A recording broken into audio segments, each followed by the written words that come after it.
bienvenue dans Français à voix haute. Aujourd'hui, l'appel de minuit. Un enfant est seul dans une voiture, sous la neige. Écoute, lis, et entre dans l'histoire. Je m'appelle Léa. Je travaille la nuit dans une petite radio près d'Annecy. À 0h14, le téléphone a sonné. J'ai ouvert le micro. Puis j'ai entendu la voix d'un enfant. Il a parlé très doucement. « Madame, ma maman ne se réveille plus. » Pendant une seconde, je n'ai pas respiré. Derrière sa voix, j'entendais le vent et un bruit d'eau. J'ai demandé « Comment tu t'appelles ?» Il a répondu « Samy. J'ai 9 ans aujourd'hui. » Sa voix tremblait.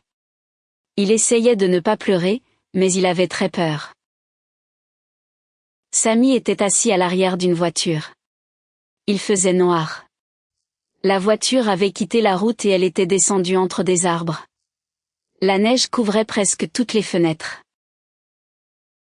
Je lui ai demandé pourquoi il avait appelé la radio. Il a dit « J'ai appuyé sur le dernier numéro. L'écran est cassé. Je ne pouvais lire que le bouton vert. » Alors j'ai compris. 2 heures plus tôt, une femme avait appelé mon émission. Elle voulait demander une chanson pour l'anniversaire de son fils. Cette femme était Nadia, la mère de Samy. Nadia était penchée sur le volant. Elle respirait, mais elle ne répondait pas. Samy avait posé son manteau sur ses épaules. Il lui tenait la main depuis l'accident. J'ai dit, « Tu as bien fait de m'appeler. Ne bouge pas ta maman. Reste avec moi, Samy. Nous allons vous trouver. » Je devais parler calmement. Lui ne devait pas entendre ma peur. En haut de l'écran cassé, Samy voyait encore un chiffre, 6%. La batterie allait bientôt mourir. Nous avions une voix, quelques indices et très peu de temps. De l'autre côté de la vitre, Hugo, notre technicien, a compris que ce n'était pas une plaisanterie. Il a appelé les secours. Puis il a ouvert une grande carte sur son ordinateur. La police pouvait voir l'antenne du téléphone, mais pas la position exacte.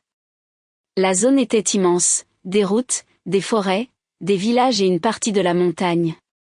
Il fallait la réduire. Samy se souvenait qu'ils avaient quitté la maison de sa grand-mère à 23h. Elle habitait à Saint-Martin, à environ 40 minutes d'Annecy. Il rentrait à la maison sous la neige. La route principale était fermée à cause d'un arbre tombé. Nadia avait pris une autre route. Samy ne connaissait pas son nom. Il regardait un livre quand sa mère avait tourné. Je lui ai demandé ce qu'il avait vu avant l'accident. Il a réfléchi, puis il a dit, « Un grand vélo rouge sur un toit. » Maman a dit qu'il était drôle. Enfin, nous avions un indice. J'ai parlé aux auditeurs, « Si vous connaissez un bâtiment avec un vélo rouge entre Saint-Martin et Annecy, appelez-nous maintenant. Une mère et son enfant ont besoin de nous. » Les lignes se sont allumées en quelques secondes. Des boulangers, des chauffeurs, des infirmières et des personnes qui ne dormaient pas ont commencé à chercher avec nous. La nuit n'était plus silencieuse. Une auditrice nommée Céline connaissait le vélo. Il était sur le toit d'un ancien restaurant, près du pont des Sapins. Hugo a donné le lieu à la police. 2 voitures de secours sont parties. Pendant ce temps, le bruit derrière Samy devenait plus fort. Il a regardé par la petite partie libre de la fenêtre. En bas, il voyait quelque chose bouger dans le noir. « Je crois que c'est une rivière », a-t-il murmuré. La voiture était donc sous la route, peut-être près de l'eau. J'ai regardé Hugo. Il y avait bien une rivière près du pont des Sapins. Samy se souvenait d'une lumière blanche devant eux. Nadia avait tourné le volant très vite. La voiture avait glissé, frappé quelque chose, puis roulé dans la neige. Après cela, sa mère n'avait plus parlé. J'ai demandé à Samy s'il pouvait allumer les feux de détresse. Il a trouvé le triangle rouge sur le tableau de bord. Une lumière orange a commencé à entrer dans la voiture, allumée, éteinte, allumée. Pour le garder éveillé, je lui ai parlé de son anniversaire. Nadia avait demandé une chanson appelée « Mon petit soleil ». Elle avait dit à la radio « Samy est courageux et il fait rire toute la maison ». Samy ne savait rien de cet appel. Il a pleuré pour la première fois. Maman voulait me faire une surprise? J'ai répondu oui. Puis il a serré plus fort la main de Nadia. Les secours sont arrivés au pont des Sapins. Ils ont cherché des traces de pneus, du verre, une barrière cassée. Ils ont regardé sous le pont et le long de la rivière.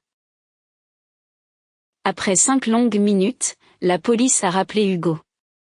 Il n'y avait aucune voiture, aucune trace récente, personne sous le pont. Le vélo rouge nous avait conduits au mauvais endroit. Samy avait vu le vélo bien avant que sa mère quitte la route principale. Nous avions cherché trop près du restaurant. Après le vélo, Nadia avait encore roulé, mais personne ne savait combien de temps. J'ai appelé Samy. Il n'a pas répondu. J'ai dit son nom une deuxième fois. Toujours rien. Dans mon casque, je n'entendais plus que le vent, l'eau et le petit clic des feux oranges. Enfin, Samy a murmuré, maman a ouvert les yeux. Nadia avait dit 3 mots, pas le pont. Moulin. Puis ses yeux s'étaient fermés de nouveau. Hugo a cherché tous les moulins de la zone. Il en a trouvé 4. 2 étaient loin de la rivière. Un était devenu un hôtel. Le dernier était une vieille scierie fermée depuis 10 ans. Samy a essuyé la fenêtre avec sa manche. Derrière les arbres, il voyait un vieux panneau tourné vers la route. Il pouvait lire seulement 3 grandes lettres, R, I, E, avec une flèche. La fin du mot, scierie. Pour la première fois, j'ai pensé que nous avions trouvé le lieu. Le vieux moulin et la scierie étaient au même endroit, au bord de la rivière Noire. Les secours ont changé de direction. La batterie indiquait maintenant 4%. La voiture devenait très froide. Samy a mis son bonnet sur la tête de sa mère. Lui n'avait plus rien de chaud, sauf une petite couverture sous le siège. Je lui ai demandé de compter lentement jusqu'à 100 avec moi. À 27, il a oublié le nombre. À 39, il a ri une seconde. Ce petit rire m'a rendu un peu de courage. Les secours sont arrivés à l'ancienne scierie. Le portail était fermé. La neige devant le bâtiment était lisse, sans aucune trace de voiture. Encore une fois, nous nous étions trompés. Hugo a frappé la table avec sa main. Les lettres, le moulin, la rivière. Tout correspond. Pourtant, la voiture n'était pas là. Il manquait une information importante. Puis Hugo a levé un doigt. Toutes les 10 minutes, derrière la voix de Samy, on entendait 3 sons graves, boum, boum, boum. Je croyais que c'était une cloche.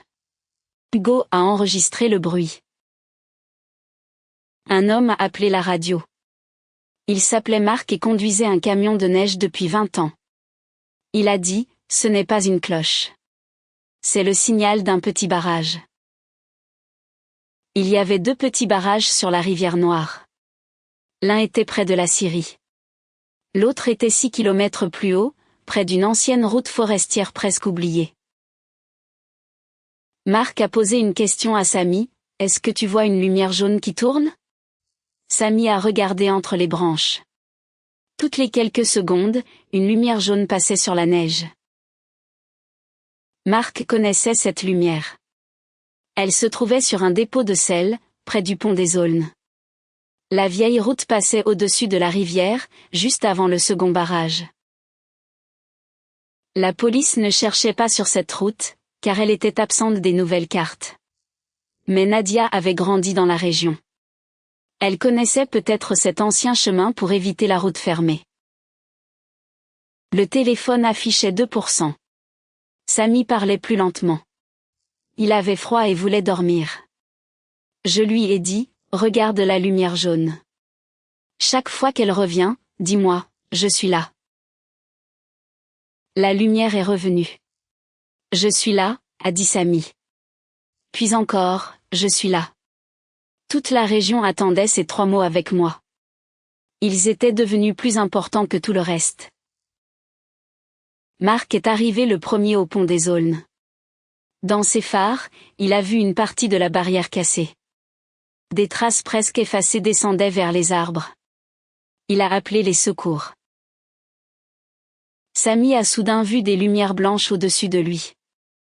Il a crié, « Il y a quelqu'un sur la route !» J'ai ouvert mon micro à toute la région, ils les ont trouvés.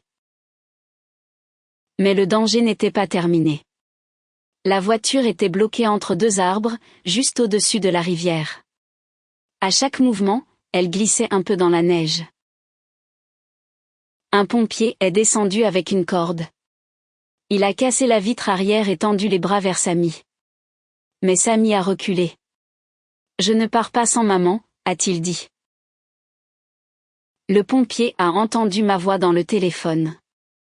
J'ai dit, « Samy, écoute-moi. Si tu sors, les pompiers pourront atteindre ta maman. Tu ne l'abandonnes pas. Tu l'aides. » Samy a regardé Nadia, puis il a pris la main du pompier. Au moment où il quittait la voiture, le téléphone est tombé sur le siège. J'entendais ses pleurs, les ordres des secours et la rivière. Quand Samy est arrivé en haut, un des arbres a cassé. La voiture a glissé de quelques centimètres. Les cordes se sont tendues. Dans le studio, personne ne parlait. 2 pompiers ont ouvert la porte avant. Ils ont attaché Nadia, puis ils l'ont sortie lentement. Une seconde plus tard, la voiture vide a glissé entre les arbres et s'est arrêtée contre un gros rocher. J'ai entendu un pompier dire, « La maman respire ». Puis le téléphone s'est éteint. L'écran avait enfin perdu son dernier %. Mais cette fois, le silence ne me faisait plus peur. Nadia avait une blessure à la tête et très froid. Les médecins l'ont gardée à l'hôpital. Samy n'avait rien de grave. Il est resté près d'elle avec sa couverture et son bonnet. Pendant 2 jours, je n'ai reçu aucune nouvelle. Je continuais mon émission, mais je regardais toujours le téléphone. Beaucoup d'auditeurs appelaient pour demander « Comment vont Samy et sa maman ?» La 3e nuit, à 0h14 exactement, le téléphone a sonné. Une femme a dit « Bonsoir, Léa. Je crois que vous avez encore une chanson pour mon fils. » C'était Nadia. Sa voix était faible, mais elle riait. Elle allait rentrer chez elle quelques jours plus tard. Elle m'a dit que Samy refusait maintenant de dormir sans un chargeur de téléphone près de son lit. Samy a pris le téléphone. « Vous avez trouvé ma chanson ?» J'ai regardé Hugo. Il a souri et levé le pouce. Cette fois, nous étions prêts à terminer la surprise de Nadia. J'ai lancé « Mon petit soleil ». Nadia et Samy écoutaient depuis leur chambre d'hôpital. Marc l'écoutait dans son camion. Les pompiers l'écoutaient à la caserne. Et toute la région pensait au même enfant. Avant cette nuit, je pensais qu'une radio servait surtout à remplir le silence. Maintenant, je sais qu'une voix peut aussi devenir une route, une carte et une lumière quand quelqu'un est perdu. Depuis, quand le téléphone sonne à 0h14, je pense à Samy. Je me souviens de ces 3 mots sous la neige, je suis là. Parfois, pour sauver une vie, il faut d'abord répondre, moi aussi. Merci d'avoir écouté cette histoire. Quel indice t'a permis de trouver la voiture? Écris ta réponse dans les commentaires. Abonne-toi pour pratiquer encore le français. À très bientôt.